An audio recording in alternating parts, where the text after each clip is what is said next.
3:30 en punto. Pasaba Cuco haciendo Amor de Siempre. Y hoy tenemos realmente, como siempre, Te Juro que Pasó de colección con el señor Nacho Horta, nuestro refutador, nuestro narrador por excelencia, nuestro hombre de ancho trote. Nacho Horta, ¿cómo viene eso?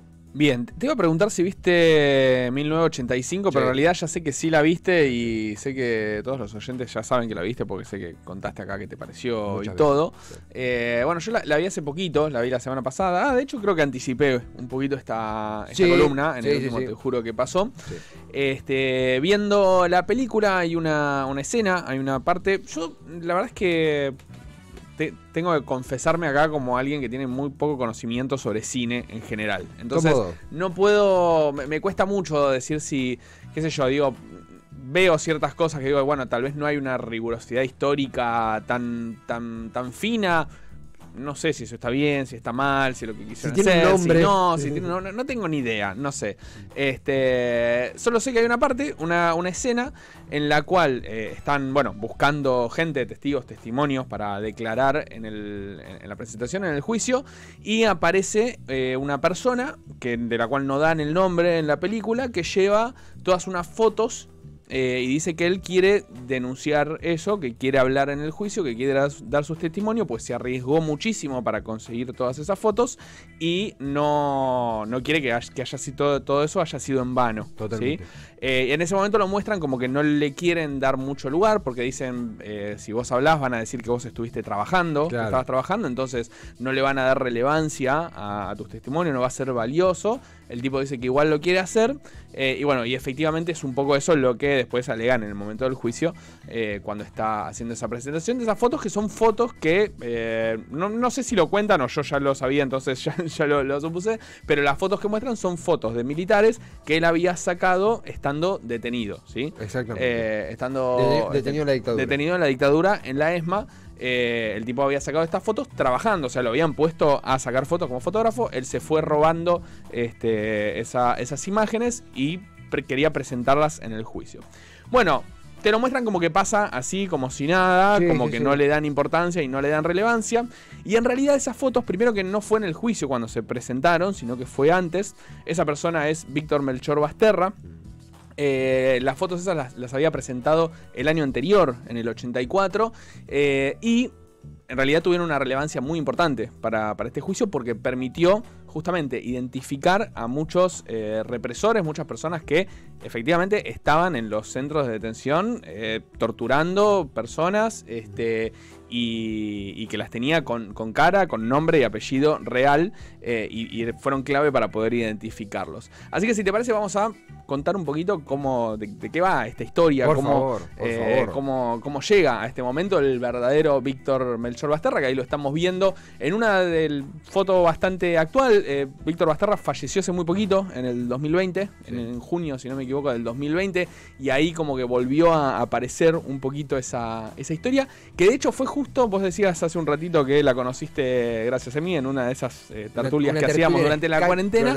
Me acuerdo que la conté y al mes, a los 2 meses de golpe salió la noticia de que había fallecido y ahí salió un poquito más a la luz esta historia de Víctor Basterra, que para ese momento, para los años 70, era un obrero gráfico, ¿sí? Un militante peronista, activista gremial, que vivía con su mujer, con Laura, y su hija María Eva, bien peronista, señor, hija María Eva.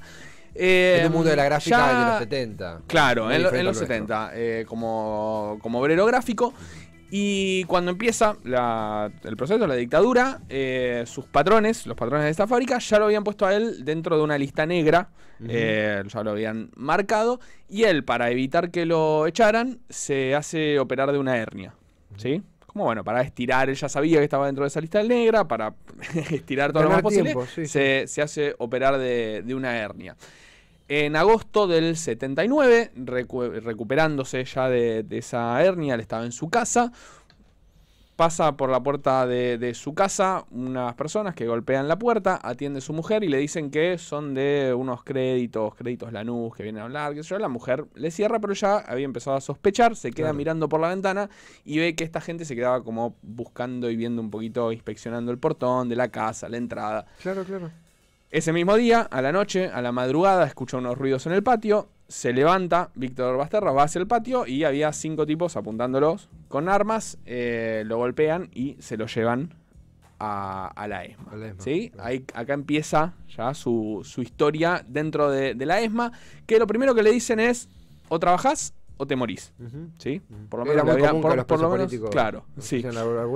Lo agarraron, le dieron la opción. El tipo dijo: bueno, voy a trabajar, pero antes le dieron una muestra gratis de un acercamiento a lo que pasaría si no trabajara. Lo llevan a La Huevera, una sala de tortura directamente, que tenía este nombre por, bueno, como se dice acá en los estudios de grabación, cuando se pone en las paredes no en este caso, ¿no? Pero en estudios a veces más caseros y demás, se ponen las cajas de huevo. Exactamente. Para evitar que salga el sonido, para aislar, para acustizar, además, para evitar, bueno, justamente los gritos de las torturas. Se le llamaba así a esta habitación. En esa habitación sufrió, bueno, distintos tipos de tortura.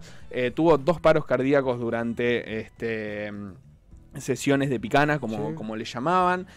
Dice que él, entre medio desmayado, medio no, escuchaba a los tipos que se iban turnando con una frialdad mientras lo estaban torturando, decir: la factura de luz que nos va a venir por este hijo de puta, cosas así, que cuenta él mismo en su propio testimonio, que bueno, obviamente uno lo escucha ahora y te hiela la piel de solo pensar en esa situación. Después de este lugar, de estas sesiones, de toda esta tortura y todo esto que él pasa, lo llevan a otra sala que se llamaba la sala de Capucha, que era básicamente un depósito de personas, todos encapuchados, por eso le llamaban así.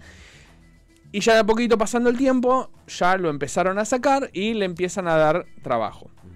De vuelta, Víctor era obrero gráfico, se desempeñaba en toda esa parte y tenía ciertos conocimientos de fotografía, entonces lo ponen a sacar fotos.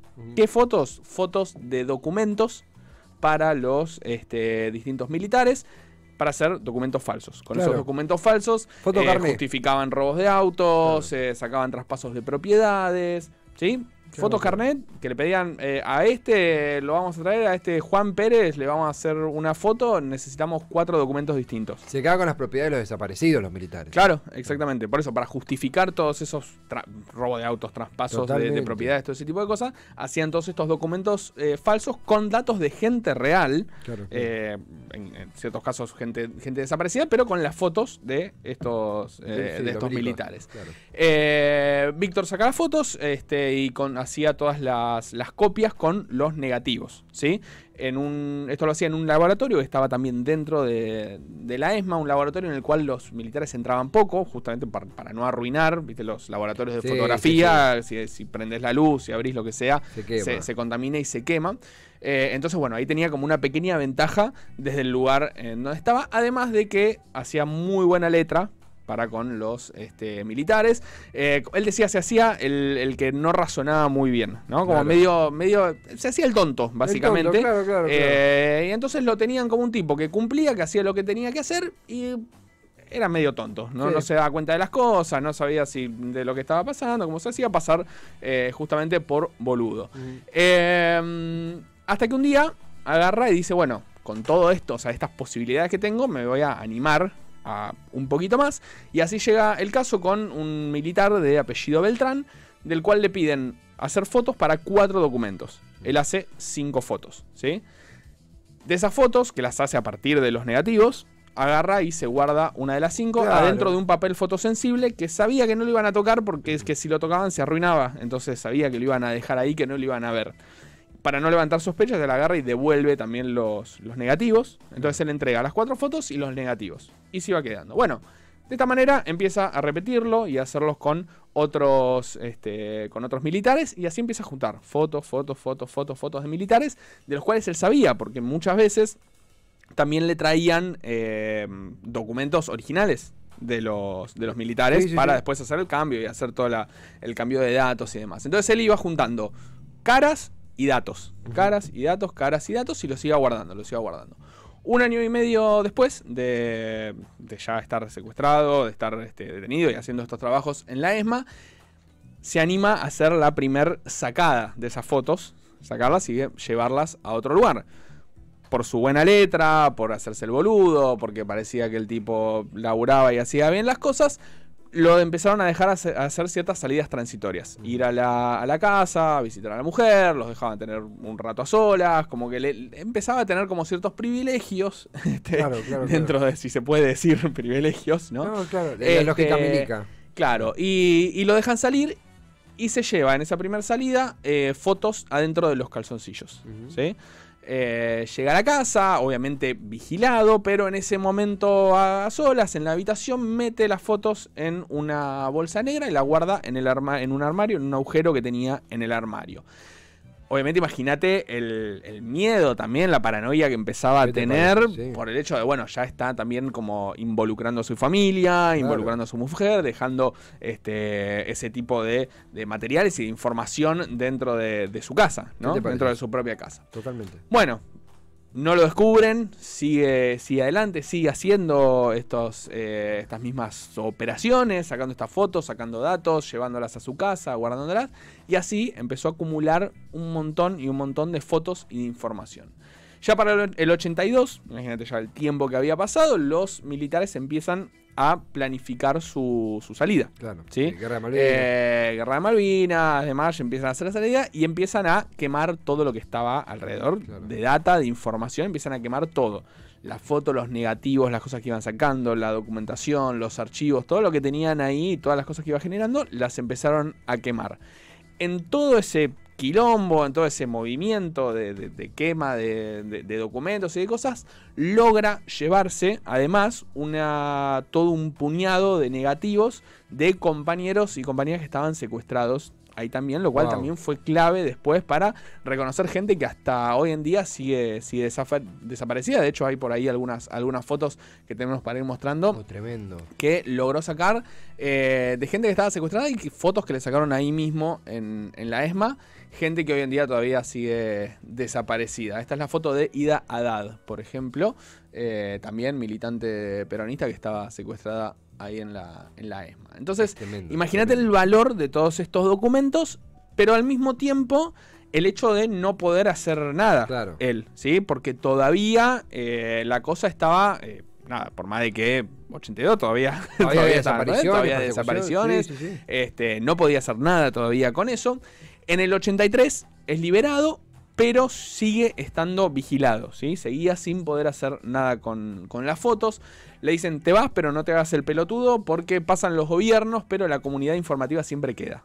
Así, textual, es lo que le dijeron cuando se fue. Trágicamente cierto. Se va a la casa. Cada 10 o 15 días pasaba un agente militar a vigilarlo, a ver que no estuviera haciendo nada que ellos consideren peligroso para su integridad y para la información que pudiera él dejar. Tanto pasaba que él le tuvo que decir a las hijas que era un amigo del trabajo el que pasaba a visitarlo a la casa, porque no sabía qué decirle o qué excusa darle a las hijas, que veían que un tipo cada 10 o 15 días pasaba por la casa. Y así llega, después de un tiempo, en mayo del 84, que empieza a juntar todas esas fotos y termina armando un libro, ¿sí? Empieza a pegar las fotos y a escribir todo lo que se acordaba y toda la información que él tenía ya en Democracia, sin presentarlo todavía en ningún lado. En mayo del 84 empieza a pegar fotos, poner nombres, quién es, dónde estaba, dónde operaba, toda información sobre estos militares y sobre las fotos que iba sacando. Y finalmente, en agosto de ese mismo año, lo presenta primero en la CONADEP y después en el CELS, ¿sí? Entonces, por eso esto de que decía de que él ya lo había presentado previamente, estas fotos, estas imágenes, no había tenido mucha repercusión. No es que, por eso decía, no es que en el juicio es donde va y él hace ese testimonio, sino que lo presenta solamente un diario de la izquierda peronista, La Voz, es quien se encarga de ir y cubrir esa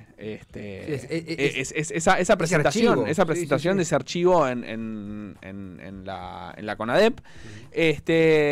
Y bueno, finalmente por primera vez en agosto del 84 es cuando se publican estas 73 caras en total de represores que operaban en la ESMA. Ahí se ven, Es impresionante las fotos. Es realmente espeluznante esos rostros de milicos, justamente para adulterar documentos de las propiedades que le chupaban, que les expropiaban a los mismos que torturaban. Un tipo que realmente justo mencionabas que se escondía un poco también como para rebajar el impacto. No necesariamente, se escondía las fotografías, los archivos en la ropa interior, un tipo que se jugó a las pelotas realmente, o sea. Sí, realmente. Y esta no sé cuál es el adjetivo, pero me gusta la imagen esta de él considerado como un tonto por los militares, sí. O sea, y bueno, creo que es algo repetido también de cómo se ve, de cómo lo tonto que eran los militares en realidad también en muchos casos y lo impune claro, lo impune que se creían y de caer en estos engaños que se ve creo que en muchas oportunidades, incluso no sé, pienso a veces boludeces, ¿no? Pero no sé, en letras de música del rock, sí. Que por pequeñas metáforas no la censuraban o cosas así. Bueno, digo, lo mismo, esta imagen de esta persona haciéndose el tonto y trabajando y que pensaban que estaba cumpliendo con su actividad y sin embargo estaba jugándose el todo, juntando todas estas fotos, todos estos documentos y sacarlos, y el hecho de arriesgarse a poder llevárselos, de dejarlos en su casa, y bueno, todos estos testimonios y estas fotos que fueron claves para la identificación de todas estas personas, de todos estos militares, totalmente, de todas estas propiedades que se quedaron, que apropiaron a través de todas estas maniobras. Es clave lo que vos sumabas, el dato de esto de los gobiernos pasan, pero la labor de inteligencia continúa, lo cual es la historia de nuestro país trágicamente cierto. Mismo también en la película 1985 hay un guiño, Argentina 1985, hay un guiño a esto de cómo se puede monitorear, saber quién estaba en los pozos, en la ESMA, por qué estaba Videla personalmente, mandaba a alguien, el laburo de Basterra que le salvó la vida, ¿verdad? Porque también eso, uno puede decir, che, pero laburó para los milicos, le salvó, era torturado con picana. Claro, muy por común. Supuesto. Por eso quería como quería ir a esa imagen primero de la película, claro. Y despegarlo un poco también de eso, ¿no? Porque Total. no es que fue un testimonio intrascendente que no sirvió, que desestimaron por el hecho de trabajar, sino que esto fue clave para la identificación, para ponerle rostro a esa gente que, como decís, bueno, ¿quién estaba ahí? Claro. ¿Quiénes estaban realmente ahí haciendo todas estas atrocidades? Totalmente. Bueno, les puso cara. Y déjame recomendar, sí, por favor, dos cosas. Primero, yo esta historia la escuché por primera vez en un podcast, que es un podcast de una gente de Colombia que se llama Radio Ambulante, que hacen historias de toda Latinoamérica. Y tuvieron la suerte tiene unos años ya el podcast, y lo hicieron hablando con Víctor Basterra en primera persona, así que hay testimonios de él mismo contando todo esto. Nada, si lo buscan, Radio Ambulante, el episodio se llama El Fotógrafo, es excelente. Y hay una película también, que no me voy a acordar ahora el nombre, que no es de él, sino que es de un alguien que estuvo preso en un campo de concentración en Alemania, en la Alemania nazi, y que tiene una historia muy similar. Un tipo que sacaba fotos para hacer documentos falsos de los militares, y que después logró sacarlas para poder reconocerlos y para poder enjuiciar a esta gente. No me voy a acordar el nombre ahora, lo buscamos y se llama El Fotógrafo y es el nombre del campo de concentración. Pasa que es un nombre así como medio de Mauthausen, sí. El fotógrafo de Mauthausen. Exactamente. Efectivamente. Sí. Gracias, Ian Soler, que acá nos tiró la taza. De Pato, me parece que estaba ahí atrás. No llego a ver quién está, me parece que es Pato. Tiran paradas entre ellos, ya son uno. Nacho, qué pedazo de historia, realmente. Víctor Basterra, las fotos rescatadas de la ESMA, que sirvieron nada más y nada menos que para ponerle rostro a los torturadores. Una labor donde realmente se jugó la vida y que permitió nuevamente ponerle identidad a aquellos que aplicaban la picana y cosas peores aún también. Qué pedazo de historia, tremenda. Y además, Argentina. Ahí vemos imágenes del trailer del fotógrafo se fue el nombre Mauthausen. Sí. Ahí vemos el tráiler fortísimo, justamente esta historia que se hermana con lo que nos comentaba Nacho Horta de Víctor Basterra. Nacho, con las imágenes que suman la produ de esta peli, gracias totales por semejante historia, tremenda realmente. Y Argentina. Tremenda Argentina y bueno, vamos a ver si empezamos a sumar así al Te Juro que pasó estas historias que capaz que no es un hecho puntual así increíble, sino bueno, son más que la historia en general tiene su interés.